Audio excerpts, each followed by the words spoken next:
መቼም የኑሮ ነገር በጣም አስቸጋሪ ነው በአሁን ሰዓት ከፔስታል አቅም 10 ሳንቲም የሚሸጥ ፔስታል 15 ሳንቲም ሆኗል 2 ብር የሚሸጥ ሳሙና 2.75 ሆኗል የኑሮ ነገር እንዴት መኖር ይችላሉ በአሁን ብዙ ችግር አለ ኢትዮጵያ ህዝብ ደግሞ ቢረዳ ጥሩ ነበር ለችግር ግን አይረዳም ብዙ ችግር አለው ሱቅ ስትሄድ 5 ሳንቲም መግዛት አይቻልም ዘይት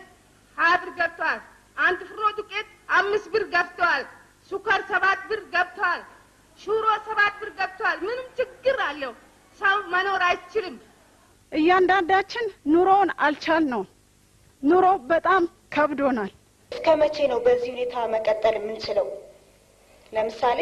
የ1 ሊትር ዘይት ዋጋ ከ8 ብር ተነስቶ ነው 20 ብር የገባው ስለዚህ እንዴት አድርገን ነው መኖር የምንችለው ለምሳሌ ስንዴ ተሰጠ ስንዴ ማለት ስንዴ ብቻው ምንም እናደርገው ነገር የለም በኑሮ ውድነት ሁላችንም በየጓዳው አይደለም የውጭ እንግዳ ለማስተናገድ ልጆችን እስከ መጥላት ደረጃ የተደረሰበት ሰዓት ነው